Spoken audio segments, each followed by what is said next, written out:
Hello, everybody. This is Ronnie. Hello, everybody.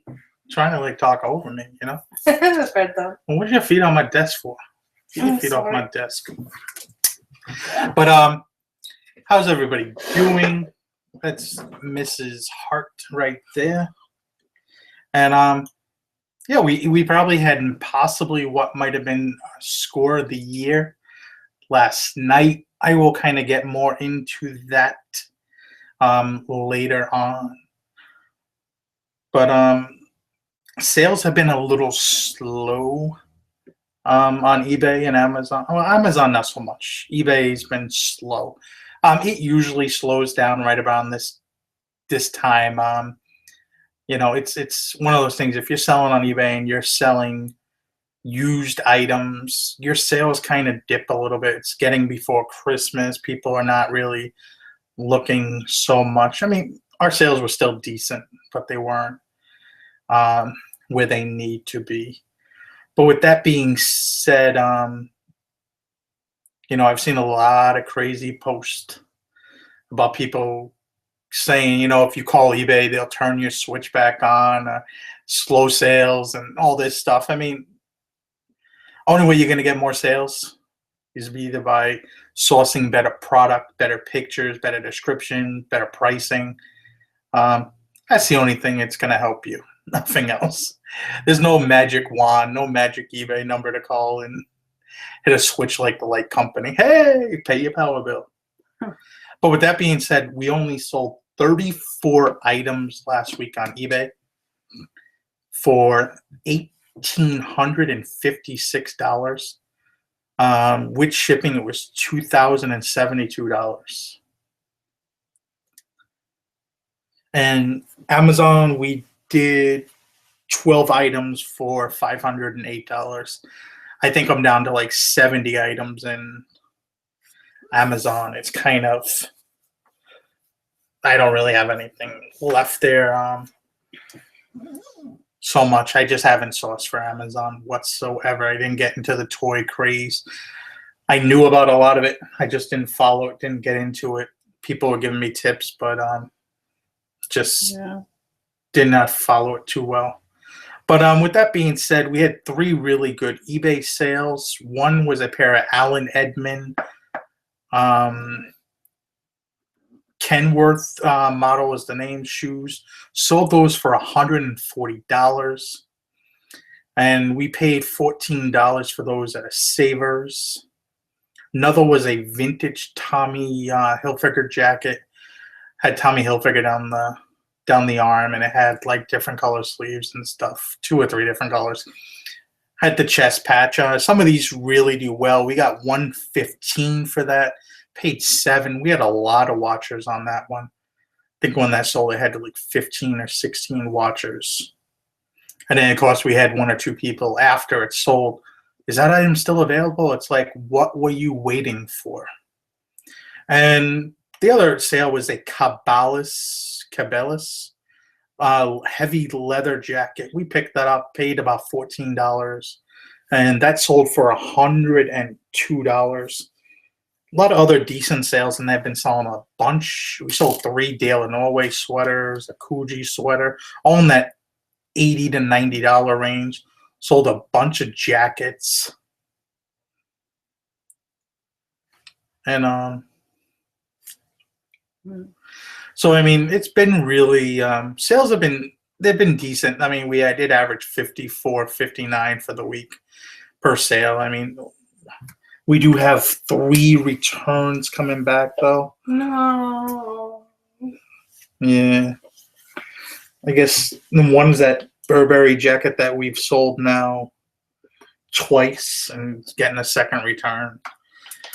Even though you put measurements in it, people just, they love to complain. At least they're not saying it's my fault. At least they're saying they didn't read the measurements kind of in a way. What are you doing on my desk? No. I need to get comfortable. But yeah, I have Outright for my bookkeeping, and I check that every week. I do my sales. We did have 2 repeat buyers, which were pretty interesting. And it's always interesting because it'll show you what your repeat buyers have bought in the past. We had 2. One bought something from us October 25th, was a Robert Graham shirt for $84. And then December 16th, they bought a tweed Hartman luggage suitcase. It was kind of beat up a little bit. We got it with a bunch of other ones, but it was kind of like the last one we had. They were interested in it. I gave it to them for $60. I mean, we've already made so much money off of the other 4 or 5 pieces. I forgot how many that was. That it's been freaking great profit. And then the other was someone that bought a Brooks Brothers shirt for $28 back in May, and then December they bought those Allen Edmonds shoes, and they live in Canada. So it's pretty cool to know you're getting repeat buyers. We average probably 2 to 3 a week. I think if you have a niche, you kind of get repeat buyers. But we're going to talk about some of our better pickups of the year. We've had some really good pickups, some retail arbitrage stuff, some eBay stuff, and it's really been good. I mean, talk about some eBay stuff. Probably our best sale of the year. Well, no, we'll start it. There's 3 really good sales. We had that Craigslist one. Remember that lady? We got the bag. Yes. Through Chloe bag. Shoes. It was Prada, Jill Sanders, Milano Blanco. I'm probably saying that wrong. Cocodrilo purse. Yeah, that was Chloe. It wasn't Cocodrilo. It was Python. Yeah, Python. What else? The Chanel jacket. A few other things, but we sold one of the jackets for $620. We paid $250 for everything. I mean, we are already probably $1,500 up, and still have a Chloe jacket and still have a pair of Jimmy Choo boots. So that was a really good sale from a Craigslist ad. Lady just looking to clean some stuff out. And then we had that sale. We went up New Hampshire in May. Oh, yes. Where we paid about $150, and we got all those Harris tweed, not Harris tweed, like a tweed collection, Hartman luggage, a Toomey bag, Laurel Piana suede jacket, Laurel Piana cashmere jacket, bunch of other jackets, purple Ralph Lauren leather jacket. Five luggage Hartman. Yeah, I already said that. Cool. Pardon. Put your phone. I'm looking for that stuff 2015. You're kind of not paying attention to what you're doing. But I picked up a bunch of shortwave radios. Sony. They sold for well over $100 each. Some Brioni buttons. Found a bunch of wallets at that sale. They were in a bag. One wound up being a Cartier wallet. So it was really good. That one. And then probably the best sale of the year was that one in New Seasbury, Mashpee area.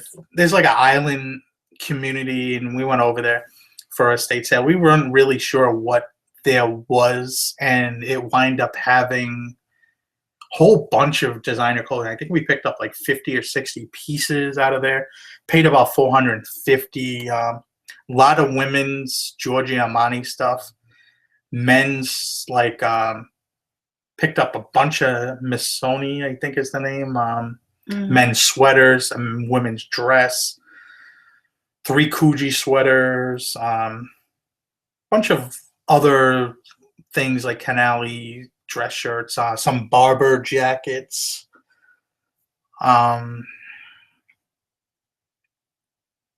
What else? The Brioni sport coat.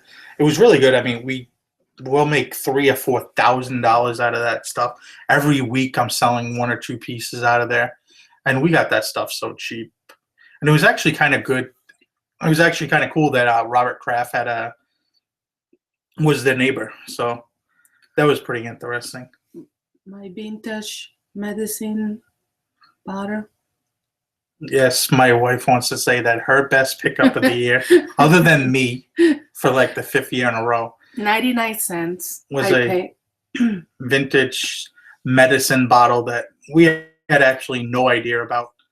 It's in one of my sales update videos. She paid $1 for it, and I just happened to pick it off the shelf one day. I was curious about it. We had it at that time for like a week or two in the house, and I searched for it, and I seen it sold. We sold it twice.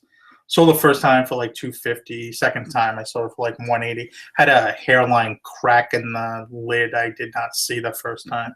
Mhm. But that was a really great return. You can't probably make any better return on $1 than that. Yeah, my favorite. And then probably arbitrage stuff for Amazon. I mean, one of our better ones was leaving when we left Brimfield Antique Show, and we picked up in Sturbridge all those PS2 and Xbox 360 games. Mm-hmm.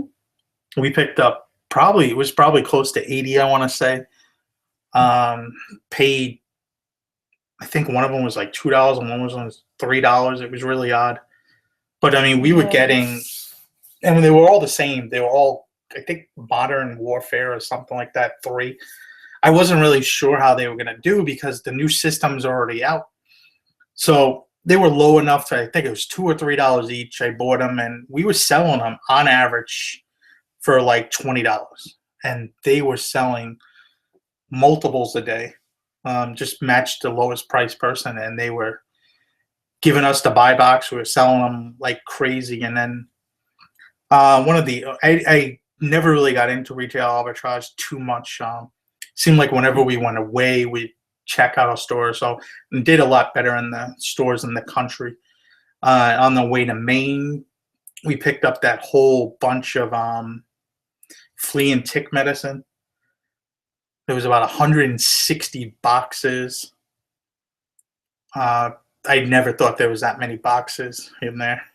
Paid about $8 each, and we were selling them between $21 and $26 each. Started at 26. We had multiple people on the listing though. There was probably five or six buyers, and it was kind of cutthroatish. So I sold probably half of them between 24 to 26, and then I kind of wanted to get out of it. You know, I'd have the buy box for a day, somebody else would have a buy box, and I was just like, I want to get out of this product. So I lowered the price to see where anybody else would come down to $21.99, and kind of was getting the buy box every day. Sold probably 70 or 80 in 2 months, and then it was out of that product, or in the last month and was out of that product. As before, I was in that product for like 4 months and moving, 15 a month. So it's kind of different when you get the buy box. See what else. Oh, we also picked up those chainsaws on the same one. Picked up these Black & Decker cordless chainsaws. I wasn't sure because the size of the boxes were pretty large, but we picked those up for $39, and they were selling for about $145, $150, and I believe that's like a $75, $80 profit. So they sold really quick too. I mean, and it was weird. It was watching them where they were going, and they were going to Florida. I think 3 of them went to Florida, including one went to Fort Walton Beach, where Mr. Golden Finger Picker lives. It's true. But it's been a great year. Yes. And get into our sale from yesterday. We can't complain. Yeah. Great year. Well, so long as you're going above and ahead, I mean, not going behind, you're doing good. But big home run last night was picking up. Got a message from another reseller that I know, friend, that Craig doing an ad that there was somebody selling a bunch of CDs. So I got in contact with them and talked to them for a little bit. Wind up picking up 3,500 CDs. I would say 60 to 70% of them are new. A lot of new ones, probably more in the 70 percentile. I got to go through them. It's going to be a pain in the butt.